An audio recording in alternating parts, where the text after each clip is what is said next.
Welcome to Microsoft Virtual Academy, Cloud Security from the Field course. And we are still in first module. We're talking about Cloud Security from the Field. It's a big one. There is lots of details to talk. We finished part 1 and this is now part 2. So if you didn't have watched part 1, please go ahead and watch part 1 first. If you did, welcome back. So let's talk a little bit about networking. I mean, when we have our own data center, it was easy. I mean, I've done it in my life before. I flew to China in my previous company. I built a huge server room, cabling, everything myself. I mean, with the team.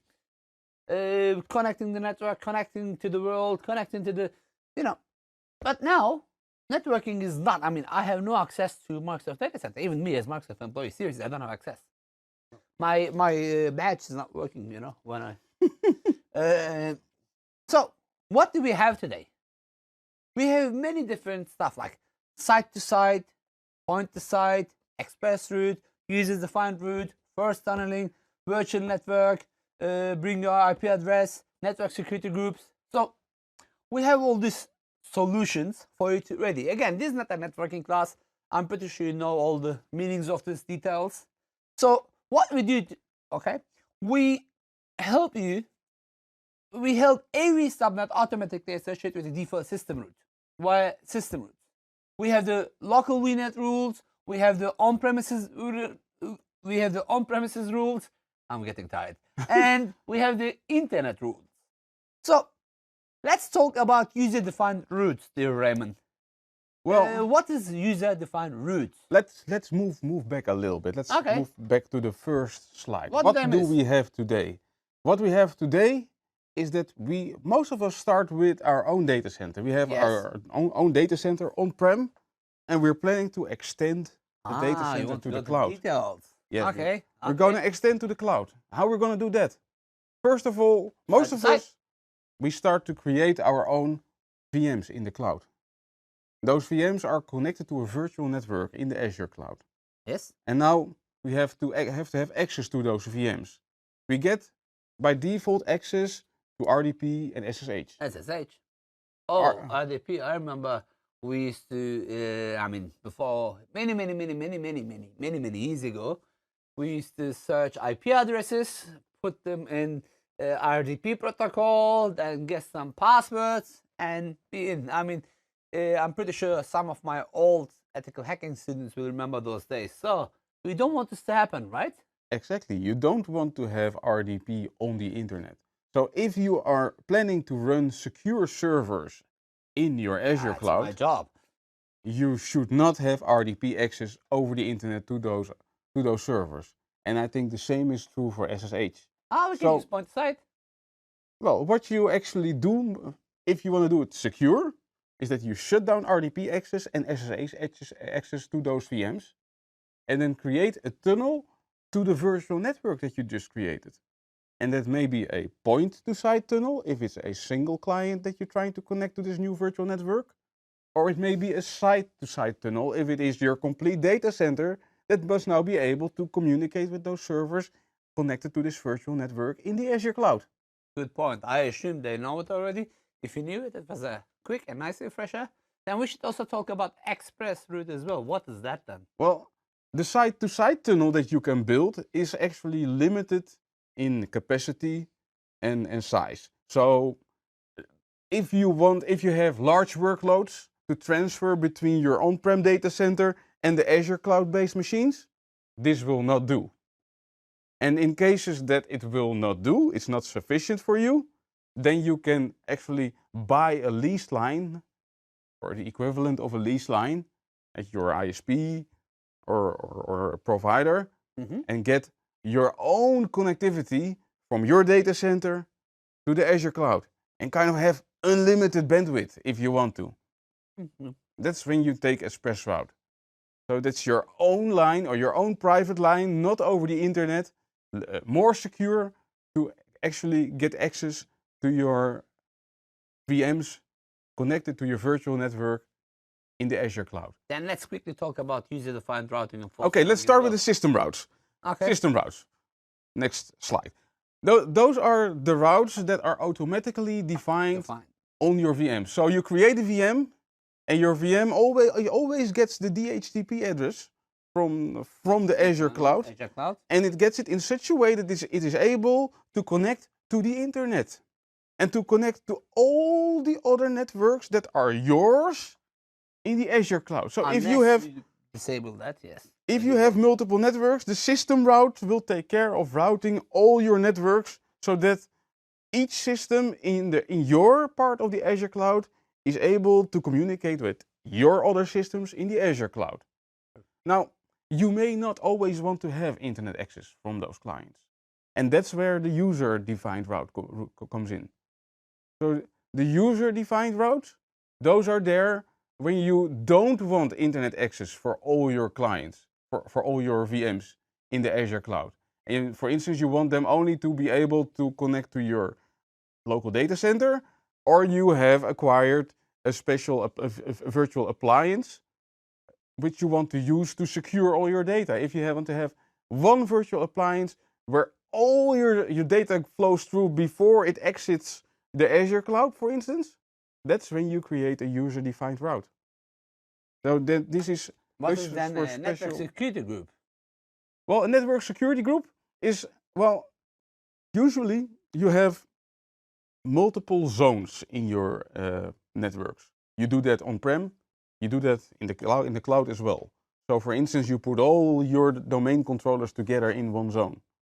You group all your file servers together in one zone. You group all your VDI systems together in one zone. Now, such a zone is usually, it's protected with firewall rules. And those firewall rules are defined for a network security group. So by the time that you have extra servers in such a group, for instance, you have 2 web servers and they are in the web server network security group, make sure that you extend the network security group. When you extend it, that you don't have to create new rules because it is added to the group and then the rules automatically apply to the group of servers. This brings us actually to the layered security, protection, and isolation. You have your internet, then we have our cloud services, virtual machines. If you remember our famous slides like defense in depth, it is actually implemented. We have our VM firewall. You can use your own. We have our NSG. We have a virtual network isolation. We have our access control list. We have our DDoS protection. So multiple layer to protect the core. So this brings us also to this question. How can we pick the right connectivity model to our cloud? We have our internet, we have our VPN gateways, we have an exchange provider, we have a network service provider. How can we, what is the best way to connect from the internet or to the express route? Well, it depends. There is no single way to answer this question. Okay, but we have those options which you see in the slide, which will help you to connect via encrypted link or a public network via internet VPN. With the exchange provider, you can basically, you as customer will have the choice where you can include access to Microsoft Cloud Services, could be via Express Route partner location, could be via customer side. And as Raymond said, this is up to you. We are not enforcing you to choose a method. We're giving the options. We're giving you some secure options to choose from. When I say options, let's make it clear. Okay, look, this is always the point. Data. We all work for data. I'm IT security engineer, cybersecurity architect. My job is to protect the data. You are IT infrastructure architect. Your job is to build the infrastructure that I can produce and I can protect it. Then we have developers. Then we have admins. We have so many. I'm not going to count all of them. So it's all about the data.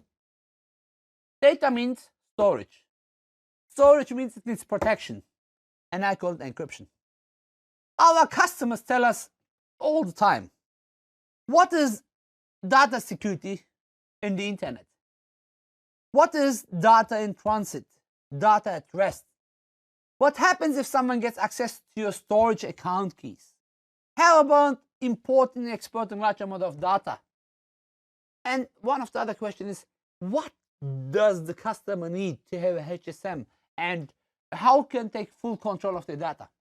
Today, when we look as Microsoft, we have data encryption in transit at rest using client-side encryption. Again, there are many other videos. If you don't know what they mean, explain, please go ahead and watch it. So we assume that you watch this. We talk just about the security option. We have BitLocker encryption, and you can use it in your VMs using CloudLink Partner. Besides that, hey, like today in Twitter, someone was telling me, I'm using Linux, but you guys don't support Linux. I said, yes, we do. We love Linux, and we have even Bash on Windows 10. So Windows 10, I didn't talk about this in the course, but this is also an option. Maybe this is another MEA which we're going to record soon. Well, Bash is actually a developer option in Windows 10. Yeah, but Linux, you know, it's there. Or we have SQL for Linux. So what I'm trying to say is, we as Microsoft, we love Linux. True. And it's not a secret. Most our Azure centers have Linux machines as well. And we fully support it. You can go and implement it from your own templates from the virtual machine manager, or it's not virtual machine manager now, it's the Azure virtual machine manager where you can install Linux devices. Fully supported. We have the Azure Import Export services. Again, this requires the BitLocker encryption support. We have what we call Store Simple, which supports encryption. We have different leverage key vaults for SQL as well. So we're working in all our power to make our customer, we listen to our customers to make them more happy. And Azure is a service anyway, which continually improves. So what is data in transit? We, as Microsoft, we work to protect your data to across all communication stages. So we have data in transit between a user and a service, and as it says, this protects user from interception of their communication and helps ensure that the transaction will happen integrity, safely, nicely. Our Azure portal is there. It's full HTTPS. You know, it's ready for you, encrypted straight away. So from your browser to the data center. As I said before, you can import, export, and it only accepts BitLocker encrypted data disks. You know, this extra layer of security. So if someone sniffs and tries to intercept, that's going to be the option. We have also data center to data center connections, which encrypts customer data transfer between Azure data centers. Then we have data in transit. That's exactly what I was meaning, which protects from bulk interception of data, you know. And we have end-to-end encryption of communications between users. Basically, this is the protection from interception or loss of data transit between users themselves. What else do we have? So when we say encryption at transit in Azure, we encrypt most communications between Azure data centers. We encrypt transactions through Azure portal, as I said, using HTTPS, and we fully support FIPS. I mean, if you don't know what FIPS is, you are probably not in the United States. It's just a security standard, encryption standard. From a customer point of view, the customer can choose HTTPS or HTTPS for REST API. That we highly recommend. You can configure HTTPS endpoints for application running in Azure. And you can encrypt the traffic between the web client server by implementing TLS on IIS. Yeah, and what's even not in the slide is that currently you can even provide an SMB 3.0 share in Azure. Yes. Which also encrypts your data over SMB. So you can safely access SMB a file share over the internet to an Azure share. What is encryption at rest? We basically have data drives, virtual machines with SQL, TDE, BitLocker, partners, EFS. Basically, we make sure that your virtual machines data drives are fully encrypted. The disks are fully encrypted using BitLocker. The boot drives, we have the BitLocker again and third-party partner solutions. For SQL, we have the TD, which is the transparent data, and CLE, which is the column level encryption. We have files and folders, encrypt the file system for Windows Server. For storage, as I said, BitLocker with import-export option. And Azure Storage Encryption. Azure Storage Encryption, exactly. We have the Store Simple with AES 256-bit encryption. Yeah, that's when you create kind of a hybrid storage solution with a device on-prem that automatically synchronizes its data with the Azure cloud. And it's a quite good level encryption, to be very honest. Yes. Then we have the applications where you can use client-side encryption to .NET Crypto API, or you can use even write management service and software development toolkit, for file encryption by your own applications. So we're doing our best to give you to protect the data. So when we say data at rest, now we got the data sitting in the disk machine. Yes. It's used, it's been produced, now it's been saved. For Windows and Linux, we have Azure Disk Encryption. We have partner volume encryption. For SQL, it's nearly all very similar. For SQL, we have the SQL Server databases, we have the cell level encryption, and they're always encrypted. Then we have our Azure storage, our blobs, tables, queues. Again, I did cover this in a different course. Please go ahead and watch it. Actually, the Azure team had also details on that. How we can use application level encryption, how we can use cloud integrated storage. So, we as Microsoft, we care of your data, we care of your storage, we care of your networking, we care of your security. We do everything from our end to your end to secure the transaction, secure the data. So if you move on in this slide deck, you see that all the keys inside. I'm sorry. The keys are actually stored in the Azure Key Vault. Yes. And the Azure Key Vault, this is an interesting thing because the Azure Key Vault holds the keys for you as a customer in such a way that they are not available for anyone else than you as the customer. Even Microsoft has no access to the keys that are stored in your Key Vault. And don't forget it, because we cannot restore it. You cannot restore it. And you can improve it, at least improve it. You can take control yourself, because if you take the default option here, HSMs and all the key management is done by Microsoft. You can bring your own HSMs, but then you have to ensure that you have all the procedures in place to manage those HSMs that are now your own. And if you do something wrong with it, well, at least then it's your fault that something goes wrong. And if now something goes wrong, well, you're depending on the procedures that Microsoft is providing to actually manage your keys in the Key Vault. I think we covered most of the aspects. That too I forgot somehow. I'm sorry. But I guess you got the point. So this is what's happening in the field. This is what we responded to make the product better. We're constantly listening. I think it's not a secret. Azure has lots of changes all the time, and we keep improving the product.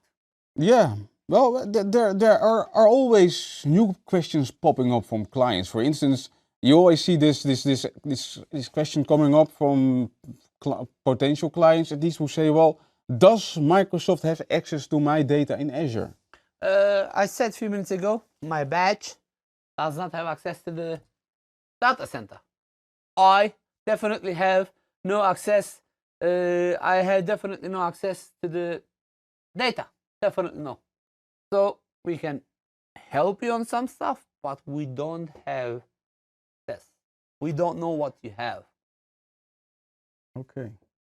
Thank you. Any other questions? No, I think I'm quite through with the questions. Okay, then I'm gonna finish this topic. part 2 of module 1.